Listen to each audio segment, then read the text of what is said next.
Come, now's the time to worship. Come, now's the time to give your heart for your God. Ok, aujourd'hui j'ai sur le cœur un thème. Est-ce que Dieu est naturel ou surnaturel?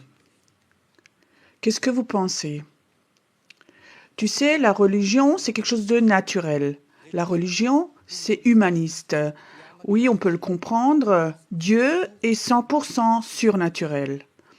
Et tu peux comprendre Dieu que si tu le vois, si tu as son esprit. Et j'aimerais parler de ce Dieu surnaturel.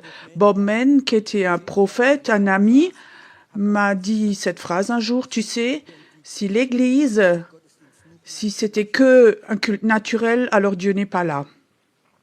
Et j'aimerais que Dieu soit là. J'aimerais pas avoir un culte naturel, mais j'aimerais que Dieu surnaturel soit là et qu'il soit libre pour faire des choses surnaturelles. Il faut juste que vous changez, vous switchez, que vous soyez prêts à rencontrer ce Dieu surnaturel. Amen. J'aimerais appeler ces puissances surnaturelles parce que si on transforme le surnaturel de Dieu avec le naturel religieux, on peut rester chez nous. Tu sais, c'est que quand un mélange naturel qui vient, qui est chez nous, mais j'aimerais que ce Dieu surnaturel, avec cette puissance surnaturelle, soit là. Pendant toute mon enfance, je suis allée à l'église, dans une église très religieuse, et toute la journée on parlait de Dieu, mais j'ai jamais vu ce Dieu surnaturel. C'était juste, tu as pas le droit, tu peux pas, tu as pas le droit, tu dois. Et je trouvais ça très, très ennuyeux, tu sais, pendant 15, 16, 17 ans. Alors, tu as envie de vivre après. C'est comme si tu roules avec une Porsche 400 PS et il faut que tu roules à 50. Vous connaissez ça? Ce sentiment, c'était en moi. Moi, je voulais vivre. Et pendant qu'on y est, tu sais, dans mon église, on m'apprenait quand tu es chrétien, tu n'as pas le droit d'aller au cinéma. Alors, on apprenait, si tu vas au cinéma, si Jésus vient, tu vas en enfer. Tu n'es pas là alors. Et moi, en tant que jeune, je voulais aller au cinéma. J'avais tellement envie, mais j'avais peur que Jésus vienne et que je ne sois pas de la partie. Et je peux te dire, la première fois, à 16 ans, j'ai pris toute cette rébellion, j'ai pris mon courage, je suis allée au cinéma. Et si Jésus, tu viens, bah tant pis pour moi. Et j'ai été élevée comme ça, dans ce cadre-là, tu as le droit, pas le droit. Et tout ça, Dieu, c'était que ce que tu dois faire ou pas. Et je voulais plus de tout ça. Et je suis allée dans le New Age. Et ça, c'est surnaturel. Et ce surnaturel, je suis rentrée là-dedans et je disais, waouh, ça c'est la vie. Je te donne un exemple. J'ai appris ça par petits pas. J'étais assis, il y avait 200 personnes. J'étais dans la salle. En 10 secondes, tout le monde va se tourner la tête et effectivement, tout le monde a réagi. Et je suis allée dans le surnaturel et j'ai appris ça comme ça. Mais je ne savais pas que c'était occulte. Alors j'avais une rencontre avec Jésus. J'ai appris que Dieu est plus fort et plus puissant que tout ce que j'avais appris auparavant. Tout ce que je connaissais avant, ça avait une puissance pour contrôler, mais la puissance de Dieu surnaturel est plus grande pour pardonner, pour aimer. Et ça, c'est ce wow que Dieu est surnaturel. C'est pas juste un garde-fou, tu dois et pas, mais c'est une puissance d'amour qui nous pousse. Et alors, j'ai appris à connaître ce Dieu du surnaturel. J'ai écrit un livre, je ne sais pas si vous savez, Miracle au pluriel. Et dans ce livre, il y a juste une petite partie de tous les miracles que j'ai vécus. Et aujourd'hui, j'aimerais parler d'une puissance surnaturelle que la majorité d'entre vous connaissent, c'est l'appel de Dieu. L'appel de Dieu, c'est une puissance surnaturelle. Ça n'a rien à voir avec l'intelligence, avec la tête, et ça n'a rien à voir avec nous-mêmes. Satan voudrait juste copier dans les milieux chrétiens, on veut de faire un appel de Dieu, de l'âme, mais j'aimerais parler de cet appel surnaturel de Dieu. Et la Bible est remplie de ce type d'appel. La première que vous connaissez sans doute, c'est celui de Moïse. Comment est-ce que Dieu a appelé Moïse? Par un feu surnaturel, un feu qu'on ne peut pas éteindre. Si le feu s'était éteint pour 10 minutes, Moïse aurait dit, ouais, bah, c'est normal, ça peut arriver, c'est sec, ou je sais pas, mais le feu ne s'éteint pas. Et ça, c'est la raison pourquoi pourquoi Moïse est allé là-bas. Enlève tes pieds, enlève tes chaussures. Dieu avait une place très précise où il l'a appelé. Et c'est très important cet appel. On a un Dieu, et je le dis prophétiquement, qui va de nouveau appeler, commencer à appeler. Quand l'appel de Dieu va de nouveau être plus fort, aucun cinéma va être assez grand à Esslingen-Bad du Württemberg pour accueillir les gens. Parfois, Dieu autorise que quelque chose meure. Et cet appel de Dieu, je veux dire, il était très, très faible les derniers temps. Et ça, c'est pourquoi les églises sont vides en ce moment. Dieu a laissé mourir cet appel en partie. Mais je vous dis, ça va revenir de façon très, très forte. Il y a un moment où Dieu, quand l'appel est sur toi, et les gens vont voir cet appel sur toi et ils vont te suivre. Tu comprends? Où est-ce que tu vas le dimanche matin? Qu'est-ce que tu as fait pour que tu aies l'air tellement heureux? Tu n'as pas besoin d'évangéliser tout de suite. Tu vas voir, les gens vont être attirés par toi quand l'appel de Dieu est sur toi. Et il y a beaucoup d'histoires. Je vais en raconter quelques-unes, peut-être de la Bible, et qui m'ont impressionné. En France, je prêchais dans une église, c'était à Mulhouse, et le pasteur, il m'a présenté un ancien, et il me dit, et raconte voir Pierrot, comment tu t'es converti. Et cet homme était routier, il avait 1,90 m, c'était une armoire, et il racontait, moi j'étais un communiste, j'étais élevé en tant que communiste, et je disais que les religieux, je les haïssais. Et un jour, mon fils de 20 ans venait et disait, je me suis converti. Et il me disait, le père, je ne veux plus jamais que tu racontes quelque chose de Jésus là, dans cette maison. Tu racontes plus ces bêtises-là. Le jeune a accepté ça. Le père était vraiment une personne autoritaire. Et je crois 2 mois plus tard, le fils a parié avec son papa au sujet du foot. Et tu sais comment c'est, chacun avait son opinion, et ils se discutaient, et le père disait, toi, tu as aucune opinion, lui, il va gagner, moi, je suis sûr, et le fils aussi, non, moi, je suis sûr, non, celui-là va gagner, ils ont vraiment voté ensemble, et qu'est-ce qu'on vote? Et le père a dit, si tu perds, il faut que tu laves ma voiture, dedans et dehors. Le fils disait, si toi, tu perds, il faut que tu ailles au culte avec moi le dimanche matin. Et vous savez qui a gagné? Le papa disait, moi j'ai perdu mon vote, moi j'avais parié que je perdrais jamais, mais le fils avait raison. Et moi je suis un homme de parole, et moi je dis, bon, je vais à l'église. Bon, je me suis assise dans la dernière ligne derrière, tout derrière, et je m'assis derrière comme ça. Alors il écoute la prédication et il disait, c'était tellement primitif et tellement bête cette prédication. C'est toi qui avais prié là? Non.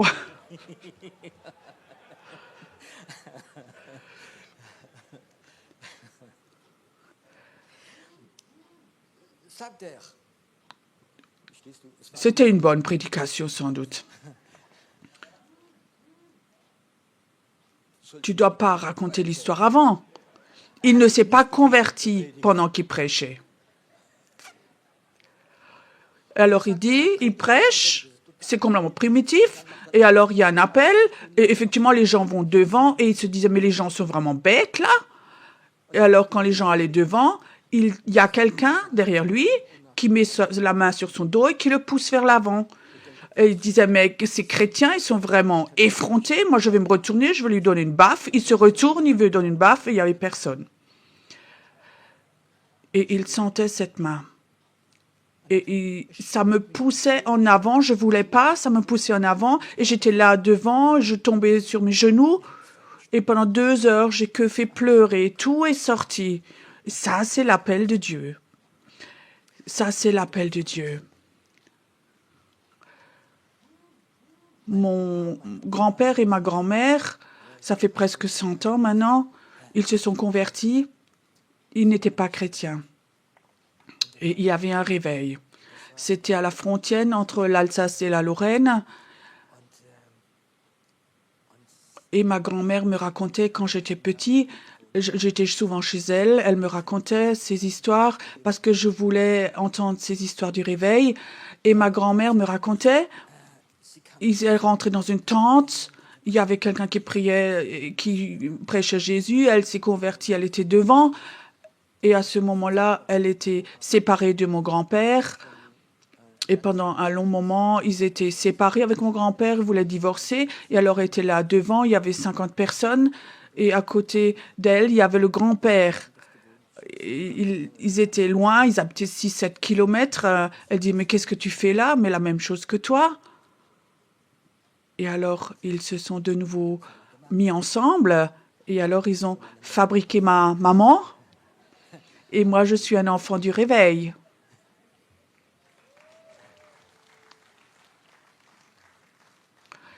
Alors, elle me racontait ma grand-mère et ça me fascinait, cet esprit du réveil en moi. Et j'ai demandé à ma grand-mère et comment ça se passait.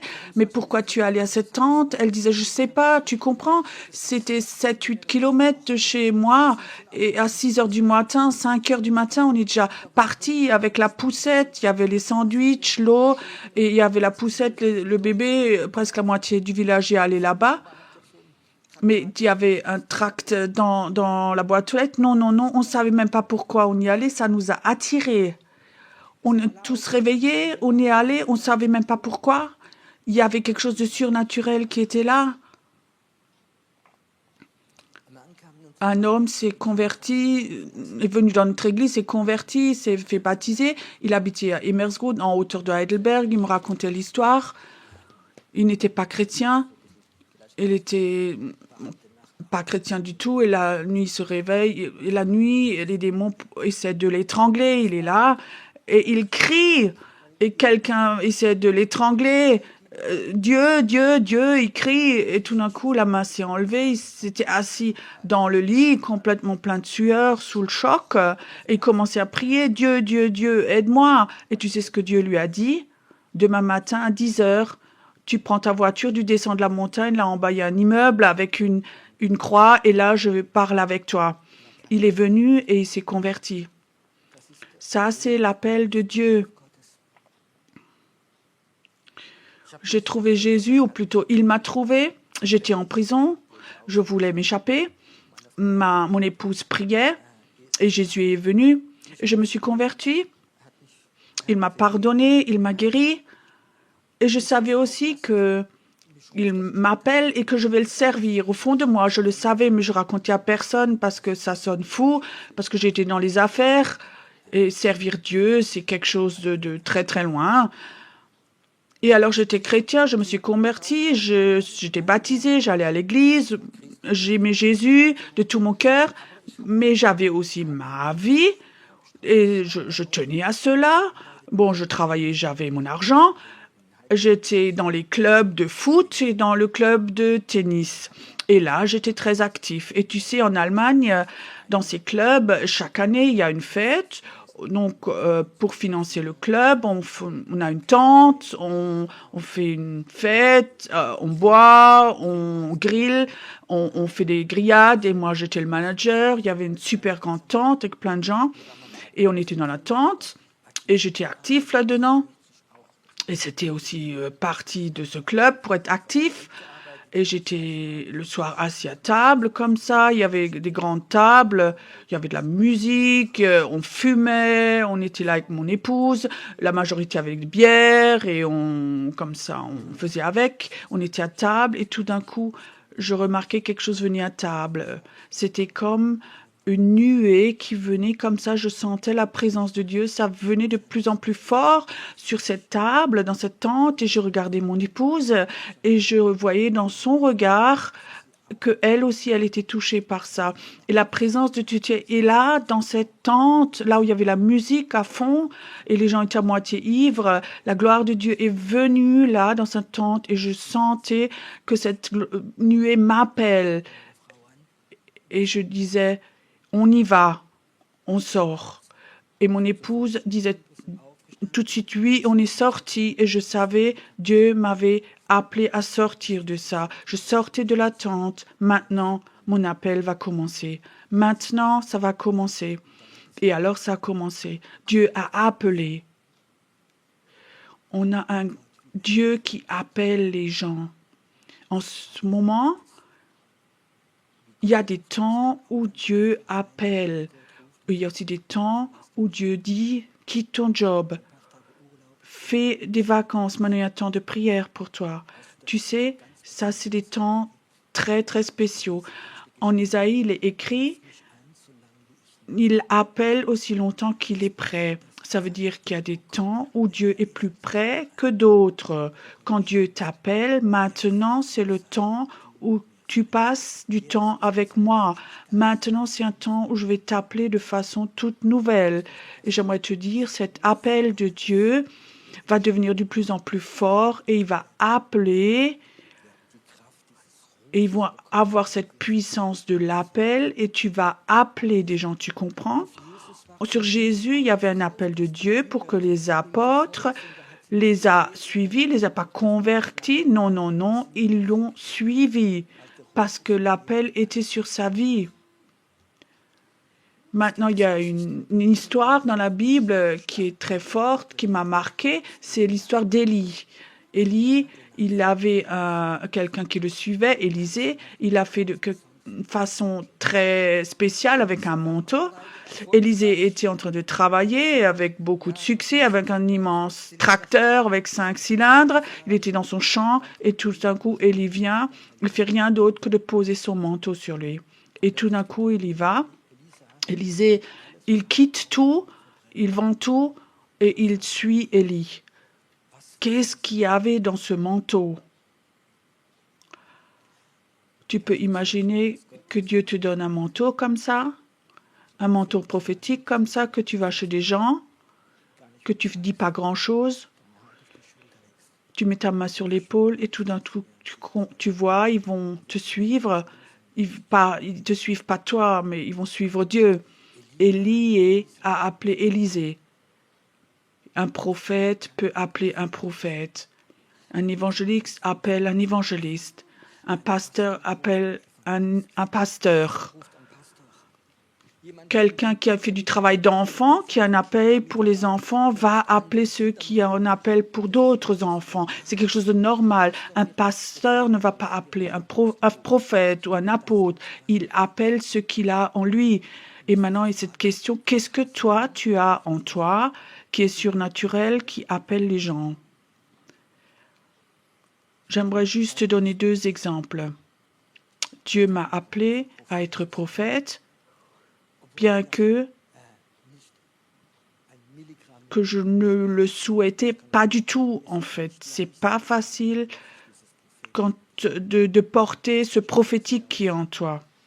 Je te raconte courtement comment c'est passé. J'étais en séminaire en France avec un groupe. On avait eu 3-4 jours comme ça, vraiment un moment de réveil. On avait des cultes. J'étais dans ma chambre, c'était juste avant 20 heures. Je dis, Seigneur, je vais prêcher. Il dit, Seigneur, le Seigneur dit, je vais pas prêcher ce soir. Tu dis, tu vas devant, tu dis, je vais être prophète. J'ai dit, non, non, non, je vais pas faire ça, ça va pas. Donne-moi une parole. Dieu n'a plus parlé avec moi. Jusqu'à 20h10, où j'étais obligée de descendre, j'ai dit, Seigneur, tu peux pas faire ça.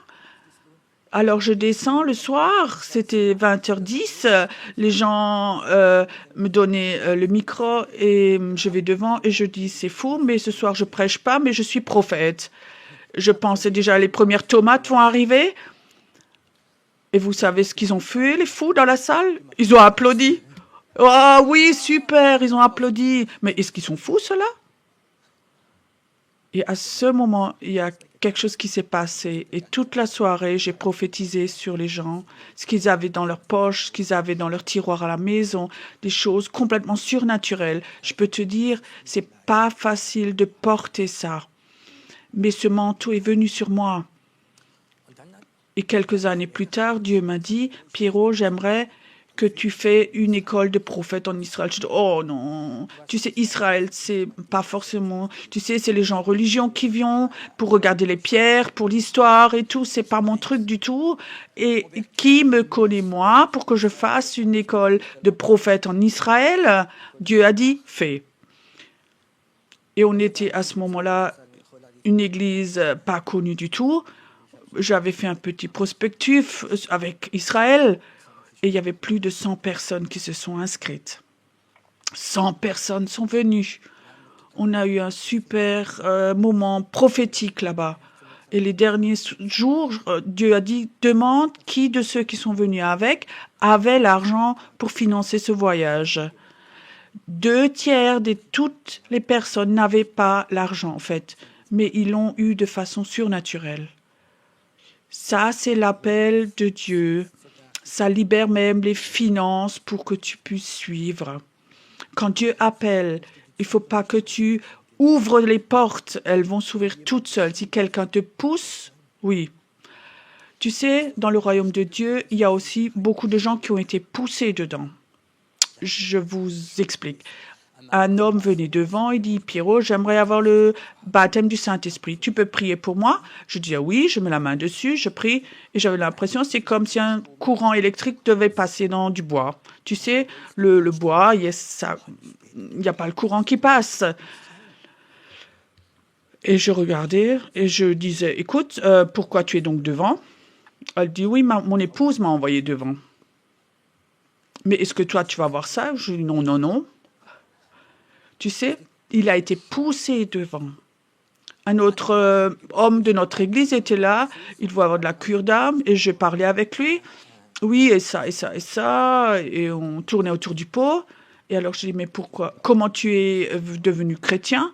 Il disait, oui, tu sais, mon épouse est chrétienne, et je l'ai épousée, et la belle-mère a dit, si tu te convertis, tu vas avoir une voiture, une nouvelle voiture de moi. Mais il s'est converti très vite. Tu crois que Dieu l'a appelé, lui? Il a été poussé.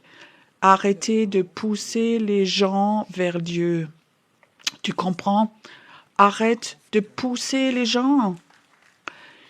Parce que quand tu pousses quelqu'un, tu vas peut-être le pousser toute ta vie. Et que si on a les églises remplies, le pasteur aura beaucoup de travail avec ces gens. Si les gens sont poussés, il va courir pour les rattraper. Mais aujourd'hui, le pasteur fait tout parce que beaucoup étaient poussés dans l'église. Ou les gens qui sont de génération dans l'église. Dieu n'a pas, il n'a pas de neveux. Dieu n'a que des enfants. Si tu as des enfants, ne les oblige pas.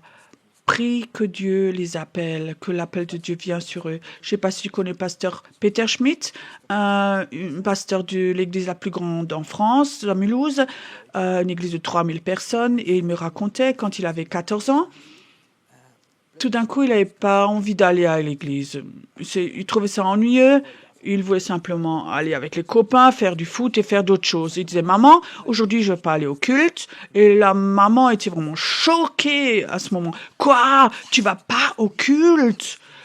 Et tout d'un coup, elle a couru chez le père, qui était pasteur. Notre fils Samuel ne veut pas aller au culte. Et le père va dans la pièce, il va chez Samuel et dit, Samuel, pas de problème, à partir de maintenant, la responsabilité de ta vie est sur toi. Et à ce moment-là, il y a quelque chose qui est venu sur moi, disait-il. C'était si fort. Je suis sortie chez ma mère et j'ai dit, oui, je viens. Ça, c'est un des plus grands pasteurs de France. La mère ne l'a pas poussé, Dieu l'a appelé. Dieu l'a appelé. Et ça, c'est quelque chose de très important. Ce manteau d'Élie, qui a appelé les gens, les prophètes. Et en Israël, il y avait les 100 personnes qui ne me connaissaient pas. C'était vraiment surnaturel. Ça coûte beaucoup d'argent et d'autres choses. Et je sentais comme Dieu disait, il faut pas que tu appelles, je vais le faire. Ce manteau va le faire. Et il y a des temps où Dieu dit, fais quelque chose et je sens ce manteau, cet appel qui est sur ma vie. Il y a 3-4 ans, Dieu m'a parlé et disait, j'aimerais que tu fasses une armée de prière, encore quelque chose de nouveau. Et la prière, c'est pas du tout mon truc. La prière, ça, c'est pour les femmes. Les hommes travaillent. Ils construisent le royaume de Dieu, les femmes prient. Chez nous, c'était toujours comme ça. Mon épouse priait. Moi, j'avais compris quelque chose. La prière, quand j'étais jeune, nouveau converti, j'étais dans une réunion de prière. C'était terrible, ces gémissements et cette mendicité. C'est OK. Les grands-mères ont le temps. Moi, je construis le royaume de Dieu. Tu comprends? Et alors, Dieu dit, moi, il faut que tu fasses une armée de prières prophétiques. Et je dis, non, mais c'est pas mon truc, mais... Et on prie. Alors, bon... Et c'est quelque chose comme ça qui est grave quand Dieu veut quelque chose de toi que tu ne peux pas du tout. Alors je dis, OK, si tu veux vraiment, mais pourquoi est-ce que tu m'appelles? J'ai aucune notion, j'ai même pas lu un livre sur la prière, sur plein de choses, mais pas sur la prière parce que c'est pas du tout mon thème. Pourquoi est-ce que tu m'appelles moi? Tu sais, j'ai aucune notion, mais c'est justement parce que tu n'as pas de notion que je t'appelle.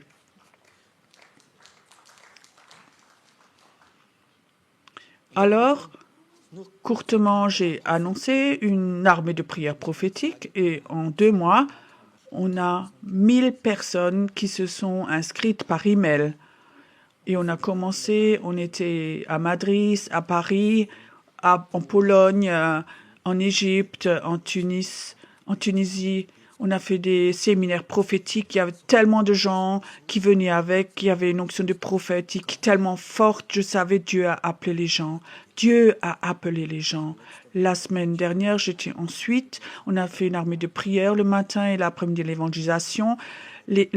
La salle était trop petite. Tout le monde ne pouvait pas rentrer. Il y avait des gens qui attendaient ou qui étaient assis dans les couloirs. Quand Dieu appelle des prières, quand il te donne une onction pour faire quelque chose qui est une onction, c'est une onction qui appelle les gens. Quand Dieu t'appelle pour être un prieur, alors tu as une onction qui appelle les autres gens à prier, les autres prieurs. Il ne faut pas que tu fasses quelque chose, que de les convaincre qu'il y a quelque chose sur toi qui appelle les gens. Et ça, c'est quelque chose qui est très important. Ce manteau prophétique, c'est quelque chose qui appelle. Je veux parler maintenant d'un autre appel. J'ai eu ça de façon toute nouvelle de nouveau. À Nouvel An, j'avais eu l'impression, il y avait un culte, je dois parler, je dois prêcher sur... Et je dois nommer cette prédication cristal, boule de cristal. Oui, je disais, les collègues disaient, mais ça, c'est pas un bon, oui, cristal, boule de cristal, c'est pas un truc très chrétien. Et je savais, je dois le faire. Donc, le résultat était, en Berlin, en fait, le résultat, il y avait un grand groupe de 200 personnes, avec un gourou et tout ça. Et le gourou a écouté cette prédication, il s'est converti. Et il est devenu le pasteur de son église alors. Et maintenant, dans notre région, il y a 7 ou 8 personnes de ce groupe-là qui se sont fait baptiser. Et hier, j'ai rencontré quelqu'un qui est au culte et qui voulait jamais aller. Et cet homme a ramené sa femme. C'était une rencontre tellement surnaturelle. Comment il va la préparer? Pas de prophète. Il l'a sorti du New Age pour aller dans le prophétique. Et tous ceux qui sortaient de ce groupe de New Age-là, on s'est rencontrés. Et la prédication de cette boule de cristal, je vous la raconte quand même. C'est une histoire en Russie. Il y a une voyante très, très connue qui, le matin, enlève son voile de cette boule de cristal et elle regarde dedans. Et alors, elle voit Jésus dans cette boule de cristal. Elle voit Jésus dans cette boule de cristal et ça fait peng et cette boule de cristal se brise. Mais avant que ça fait peng, Jésus lui avait parlé. Demain soir, tu vas aller dans la ville voisine au stade et tu vas apprendre à me connaître. Et la boule de cristal a explosé. Et la femme était tellement choquée. Moi, je veux maintenant voir. Et effectivement, le jour d'après, elle va dans la ville voisine en Russie, dans le stade. Il n'y avait pas un foot, mais il y avait une évangélisation. Elle rentre dedans, elle se convertit, s'agenouille, et aujourd'hui, c'est une évangéliste qui voyage dans tout Russie. L'appel de Dieu est venu sur cette boule de cristal et Dieu avait dit prêche ceci. Et pendant que je prêchais, l'appel est sorti pour que tout un groupe de New Age s'est converti et cet homme est devenu pasteur. L'appel de Dieu était dedans. L'appel de Dieu est quelque chose de surnaturel. Et tu sais, si j'avais pas l'appel de Dieu, je n'aurais sans doute pas la capacité rhétorique ou théologique pour faire ce que je fais.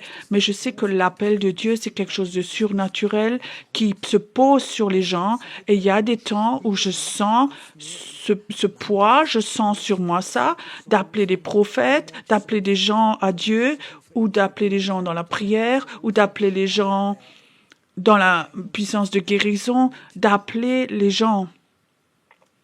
Je ne suis pas là pour appeler ou pour parler de ce manteau, mais je veux que cet appel, ce manteau de l'appel qui vient sur toi, quand tu es un leader de louange et tu sais quelle puissance a la louange, quelle puissance il y a dans la louange.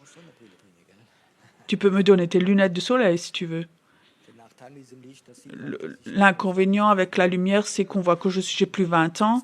Quand c'est sombre, quand il y a moins de lumière, je peux dire que j'ai 25 ans et que j'ai beaucoup de cheveux.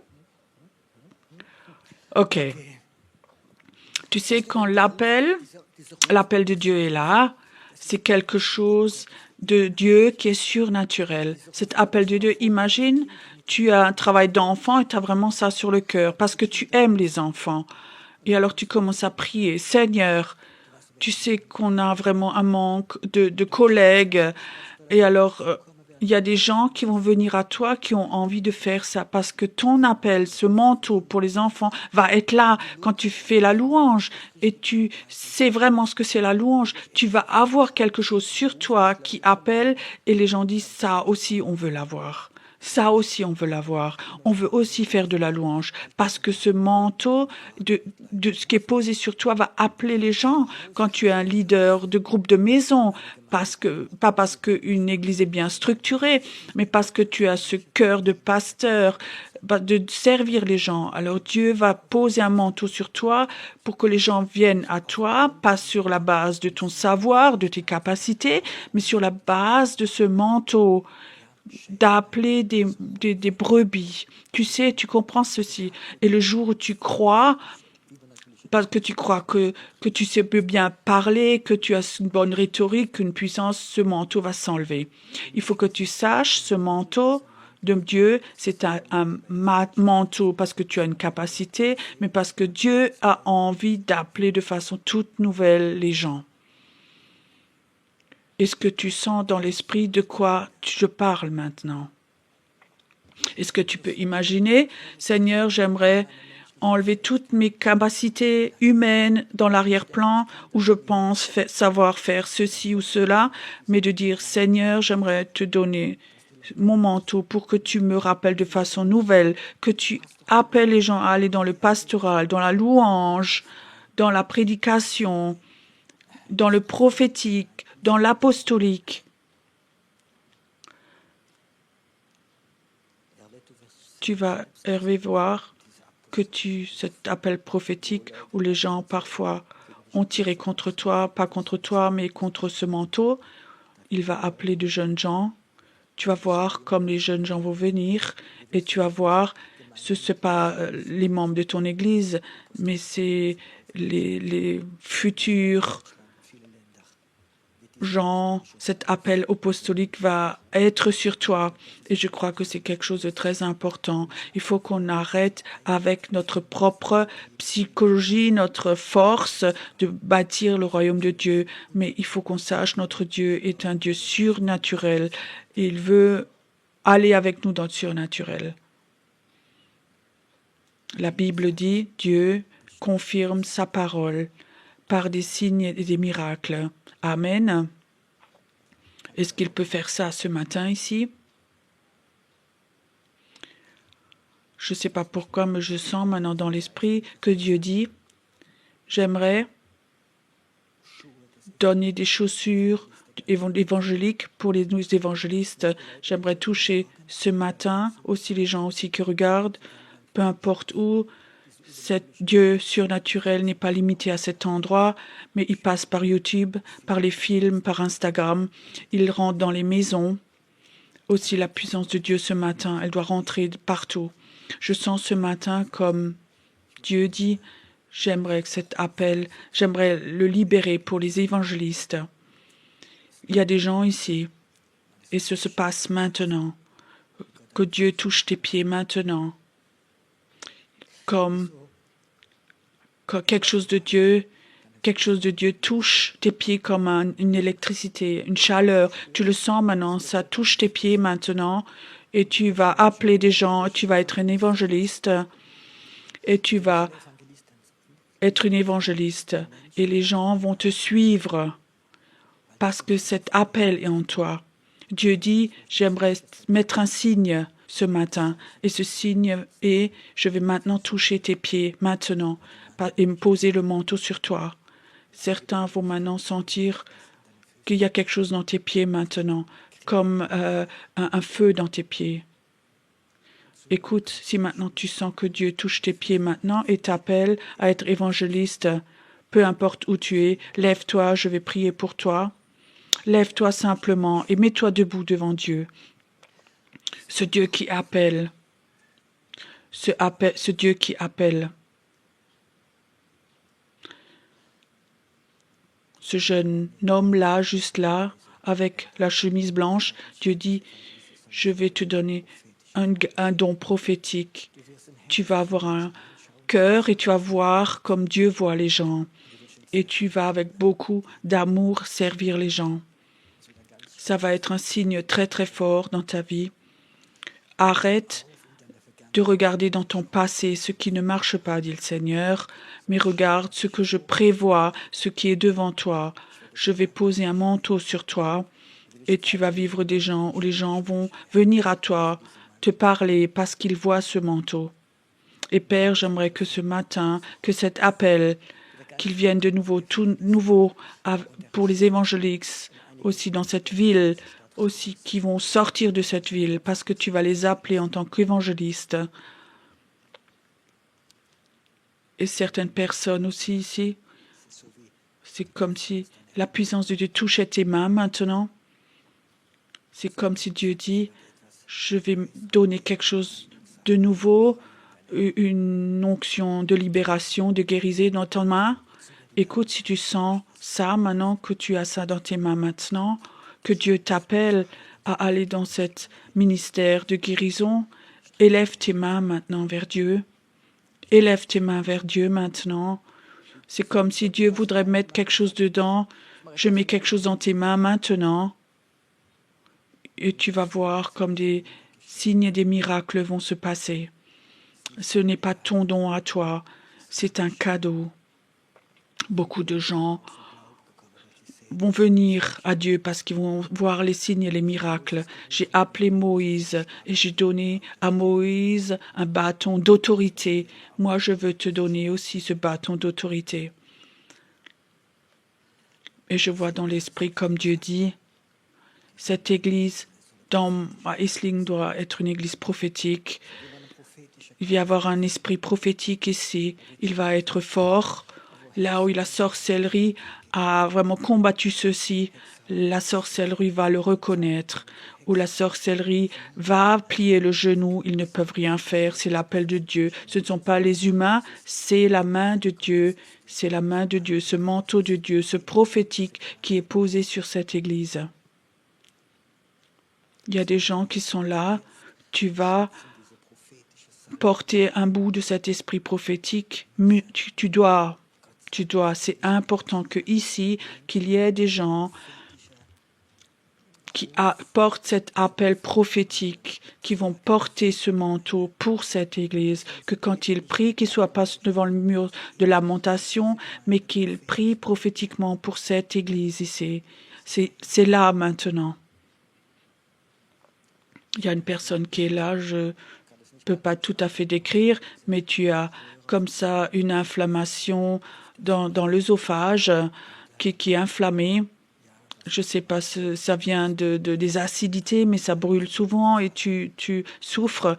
Dieu dit, mets ta main dessus, maintenant je vais te toucher, je vais enlever ce joug, maintenant je vais le briser, maintenant la puissance de guérison va venir, mais Dieu dit, je te guéris pour t'appeler de façon toute nouvelle, pour que tu sortes et que tu trouves ce que Dieu a prévu avec toi. Tu es comme un puzzle dans le plan de Dieu. Les derniers temps, sur la base de ce manteau, tu tournais en rond et Dieu dit, je vais te guérir. La Bible dit, l'Esprit de l'Éternel est sur moi pour...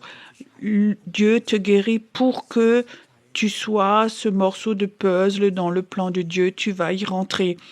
Et ça a quelque chose à voir avec le prophétique, avec la prière, dit Dieu. Et Père, il y a plusieurs personnes qui sont là. Ils ont des maux d'estomac sur la base du stress et d'autres choses. Aussi des attaques démoniaques, des problèmes d'estomac. Écoute, si tu es là maintenant, tu sais que Dieu maintenant te parle de toi. Mets ta main maintenant sur ton estomac. Père, au nom de Jésus, j'aimerais maintenant, que quand tu écoutes, peu importe où tu es, que tes acides d'estomac se règlent, que tu as des problèmes d'estomac, que maintenant ça recule. Maintenant, cette puissance de guérison venir sur toi, et que tu la multiplies après. Tu es un Dieu merveilleux. Tu es un Dieu merveilleux. Et Père, et je prie que des gens reçoivent ce manteau comme Élie, qu'on peut le poser sur quelqu'un d'autre. Suis-moi, suis Jésus. Merci Seigneur, qu'il y ait des pères de famille qui ont des manteaux comme ça pour que leurs enfants, pour qu'ils suivent le Seigneur, parce qu'ils ont vu ce manteau. Qu'il y a des mères qui ne sont pas sous des peurs, mais elles savent, elles ont ce manteau qui appelle leurs propres enfants, leurs neveux, leurs peurs vont seulement faire que ce manteau perd son pouvoir. Crois ceci, aie la foi au nom de Jésus, aie la foi. Et Père, où des gens sont là, des gens qui ont des peurs maintenant au nom de Jésus, je prie la libération en toi. Une mesure de foi de façon toute nouvelle maintenant, au nom de Jésus. Tu es un Dieu merveilleux, un Dieu surnaturel. Il est là ce matin.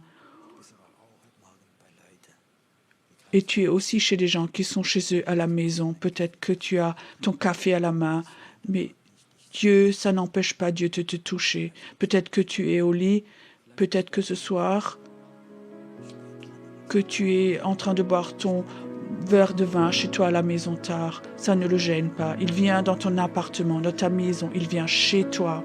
Il rentre dans ton cœur parce que c'est un Dieu merveilleux, un Dieu bon. Amen. Dieu vous bénisse.